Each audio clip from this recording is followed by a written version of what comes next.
fields.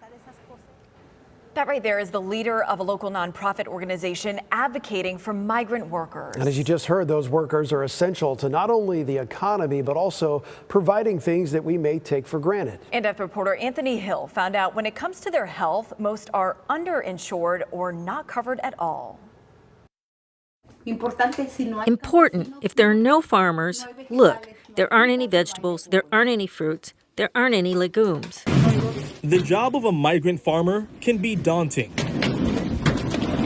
They work long hours, oftentimes from sunup to sundown, all in an effort to feed their families and put Florida's produce on our tables. All of this without having health insurance. Isaret Jeffers runs a nonprofit organization called Colectivo Arbol. They advocate for the needs of our local migrant workers. Cuéntame sobre la experiencia de los migrantes. I asked her to tell me about the experience of being a migrant worker without having health insurance. A few weeks ago, various people from the community called me wanting support and wanting to collect money for a lady that has cancer. Isaret says the cancer is stage 4. The chemotherapy and radiation treatments will cost about $60,000. $60,000? Where are the people going to get that from? Aside from that, there's no insurance that covers them. Isaret says so far, the community has raised about $10,000, just enough for 2 rounds of chemotherapy. There are many more cases in the fields. For example, people who suffer a lot from allergies, achy bones, their backs hurt from working so much.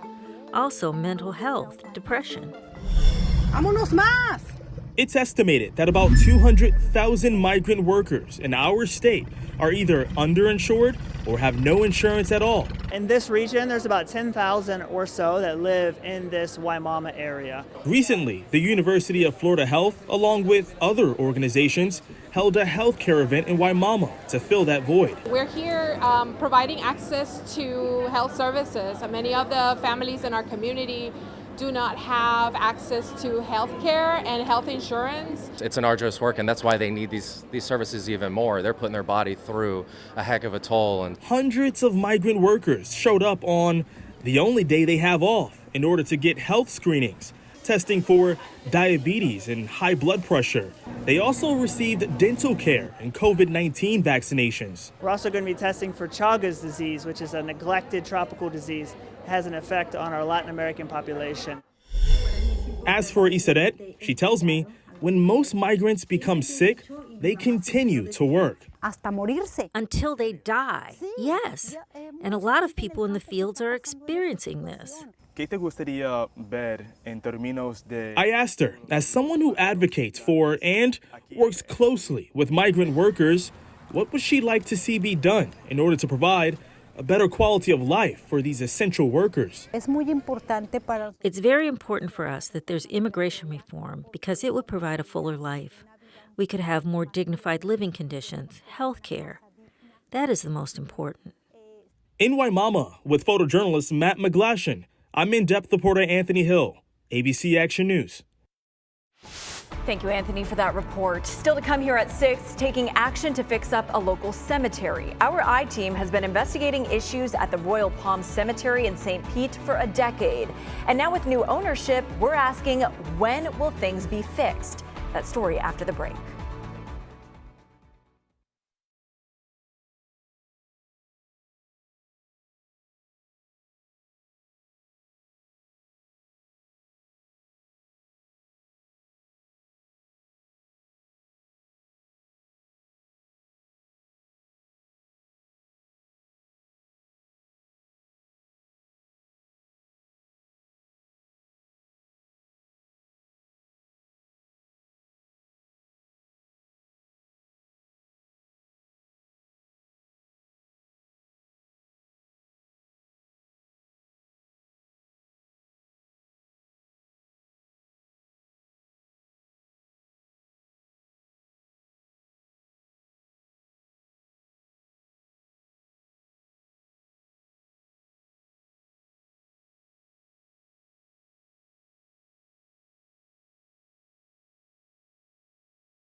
Welcome back, everyone. A landmark cemetery in Pinellas County with a troubled past remains a source of heartbreak for local families who laid their loved ones to rest. I-Team investigator Jackie Calloway exposed problems with 2 Royal Palm cemeteries over the last decade. And tonight she's asking state regulators and the new owner what's being done to restore these sacred grounds. I miss my parents. They were good people. A handful of family photos. This is one of my favorites here. Fading memories. My dad was so proud of me about joining the military. And visits to the Royal Palm North Cemetery Mausoleum in St. Pete. Curtis Walker, it's my dad, and my mom's right there, Frances Walker. Bill Walker says that's all he has left of his parents. I've been down here just about every month since I've been here. Visiting his family's resting place grows more painful each time. The ceiling's right there. See how it's all falling in and the wood's all rotted? Our video mirrors pictures taken by state regulators during this 2020 inspection. A pattern of problems the I-Team recently exposed that had not been corrected. The I-Team in 2013 first uncovered chronic neglect at the Royal Palm North and South cemeteries, both in St. Pete. Our stories also documented missing and misplaced grave markers. Virginia Stoner told us her mother's marker had been moved in the last year. Now, she has no idea where her mom is actually buried.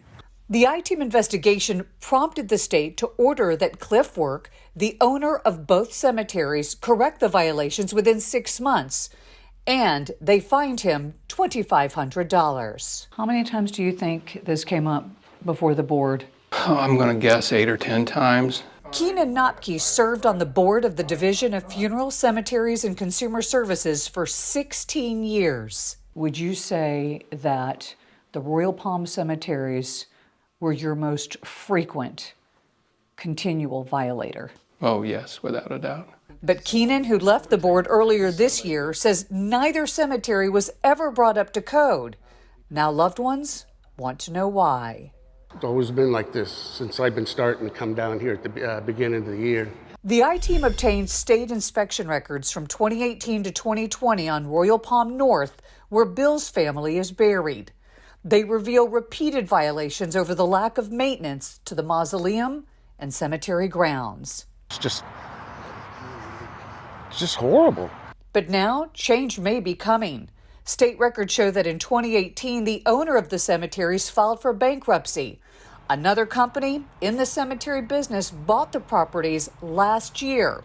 State regulators approved the purchase. I stopped by the cemetery office to ask about the maintenance issues. I was asked to leave, so I emailed my questions to the owner's attorney. In this response, she explained the owner just finalized its dealings with the trustee for the bankruptcy, and repairs are scheduled to occur after the new year.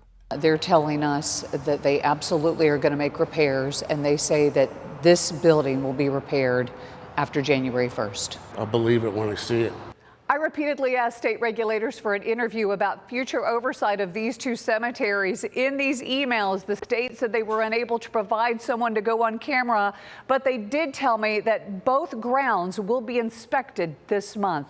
With photojournalist Matt McGlashan, I'm I-Team investigator Jackie Calloway taking action for you.